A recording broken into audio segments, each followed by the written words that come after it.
Thanks for joining us on This Week in Health IT Influence. My name is Bill Russell, former healthcare CIO for a 16 hospital system and creator of This Week in Health IT, a channel dedicated to keeping health IT staff current and engaged. Our topic for today is consistent security model for cloud, hybrid, and local data centers. Our sponsor for today's segment is Checkpoint. We want to invite you to a special event that we have coming up Thursday, October 7th at 11 a.m. Eastern Time. We are going to take a unique look at a healthcare ransomware event, an actual event that occurred. We have the CIO for Sky Lakes Medical Center, John Getty, joining us. That is a health system that was ransomed.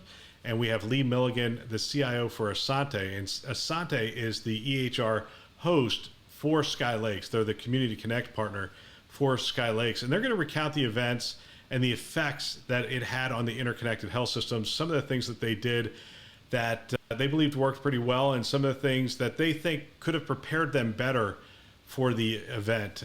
We're also happy to be joined by our guest today, Matt Sickles, who has walked many health systems through the early stages of a cybersecurity event straight through to the end. And I believe with his insights and the CIO's experience, this discussion is going to provide valuable insights into the best practices that are being adopted across the industry and maybe that you can adopt. So we would love to have you join us.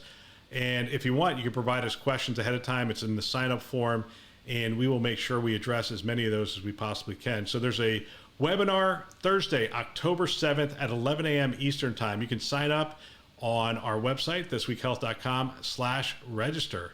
Our topic for today is consistent security model for cloud, hybrid, and local data centers. Our sponsor for today's segment is Checkpoint. Let's get to it with Matt. This is an interesting topic. As I look at this one, the title almost answers the question: consistent security model for cloud, hybrid, and local data centers. Frame this up for us a little bit, and let's just talk about what is the challenge we're trying to address here. Right. So we would love to think that healthcare can actually participate in cloud in a similar and same manner as all other industry. We know that's not the case. There are other industries such as financial investment that can't go down the path of being completely cloud either. So as we're starting to see the blend of technologies go from on-premise in the local data center, go completely into the cloud, or that blend of a hybrid nature. And from a hybrid cloud nature, we know that there are some components that live in the cloud, some that live on premise, defining the hybrid nature. Those are going to be some of the biggest challenges that we have over time. We need to make sure that it's consistent. And as you're moving these workloads into cloud, there is a good admission criteria. How are you actually accepting the data in there? We've all heard ancillary information around how that unsecured storage buckets have left information vulnerable. That has been a quote breach unquote. Well, the lack of configuration and the lack of consistency in a cloud workload may actually be worse on premise. So as we're starting to blend these two together, we rely on our standard control sets that are in healthcare in the local data center to protect all of those assets. The minute you push your data into a cloud workload, you either have to recreate all those controls or you have to send the data back through your control plane to be effective. So if we look at a baseline problem statement of how do we consistently secure cloud and local, what you have to do is now start to blend those together. The policy, the standard, all of the taxonomy you use has to be consistent. So if you're building something for the cloud, it doesn't have to be vendor match to vendor match. It doesn't have to be solution for solution. It has to be capability by capability. I've talked to a lot of health systems on This Week in Health IT about their cloud strategy, and almost all of them now have a cloud strategy. If you rewound 8 years or so, that wasn't necessarily the case. So now as we're looking at this from a security standpoint, you talk about consistent security model across these things, but they're very different. We can't just assume that the cloud is secure in its baseline format, and if we put our stuff on there, it's secure. We actually, I would assume as health systems, we have to create frameworks for the cloud and a framework for hybrid and a framework for our local data center that's appropriate for that modality. Does that make sense? Is that accurate, or am I missing something? No, you're spot on. So think about it. When we get a cloud instance, we have to either use their contractual language to validate that the data or information is going to be secure. We have to do a review of their controls, and or we need to make sure that there's a consistent methodology. So once you take over the ownership of a workspace in the cloud, you're going to assume that it is controlled and secure. The minute you start putting your data in there and making major change, that's when we start to drift. The configuration drift in a cloud environment is one of the most critical path items.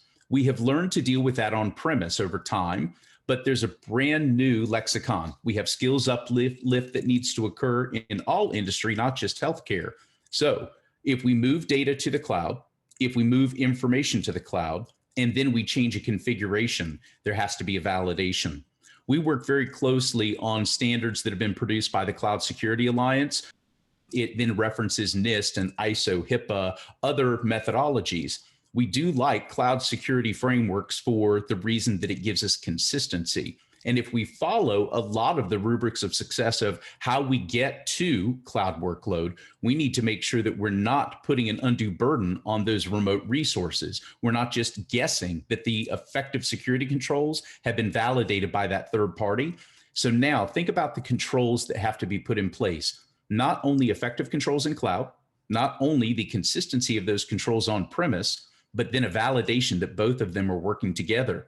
Well, at a minimum, that's 2 times the level of effort, possibly higher. So that's where we're starting to see a lot more focus is before you deploy workloads to the cloud, make sure that your policies are either updated or consistent with securing a new mode of data storage.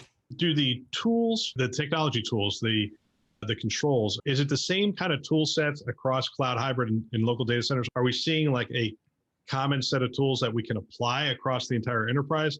Or are we looking at a mishmash of tools to manage that environment securely? There are single pane of glass solutions that are very available. They're very effective and they're very expensive. So we see a lot of that pushing things together. We see a lot of homegrown solution and we try and get there on our own. That's going to have to be the biggest shift. We need more tool choices that work across the lines from cloud workload back into the currency of our environment. We need to make sure that also that there are some healthcare specific tool sets for this. We need to have reporting that is always going to give similar or same sets of data. But as we see more and more data move to the cloud, there's also a security risk and a control that a lot don't think about. And that is the cost of moving information from on-premise out to the cloud and then back again. We have organizations, healthcare organizations, all verticals suffer from this when they go cloud first and they have their first year of billing. They see where that they were trying to do the same old mode of validation through security, and their cost just for moving the data back and forth was exorbitant. So now they have to redesign those systems. So we also want to look very carefully that a security risk to the organization could be an unexpected cost for the data transfer, the data processing, or the data storage. So talk to me about secure healthcare data. So one of the things we have PHI and those kind of things. When we're moving that data around, yes, it can be expensive, but there's also a regulatory framework around securing that data. How does that change as it moves from the local data center to hybrid to cloud into that cloud environment? Are we able to move the security controls with it to make sure that that data is secure? Or when we move it to the cloud environment, do we just naturally open it up because we just move it to an off-premise system that can be accessed by, I don't know, maybe a third-party cloud worker or those kinds of things? How do we secure that data just knowing that it's no longer in our physical realm? Right. We can rely on a lot of the controls to be able to encrypt the data so that if a physical disk is lost, it's going to be meaningless. There won't be any recoverable information. Just as we do data destruction policies for local data centers, there are data destruction from cloud. So let's throw that concept out right now that if we put it in the cloud, others have access to it. No, it's going to be secure as long as you have the framework around securing and encrypting that data. However, you can still move that data. We have to make sure that the policies can be ephemeral and they can follow around where you're going. Our policy decision and our policy enforcement in the cloud is much more granular. Role-based access control, where you're coming from, what permissions you have access to, are all going to determine what systems that you get. Now, these are native and inherent controls that are built into most of the public cloud platforms. You don't have to go and buy a huge suite of solutions. So we can see why it's enticing to move to the cloud, because a lot of these controls are built in and effective. As we get larger and larger, we have to layer on a lot of those third-party or marketplace controls in a cloud workload. But from the baseline, cloud systems have been designed to be very secure. There are good success models and there's good levels of how to put those controls in place, and more importantly, how to validate that the controls are being effective.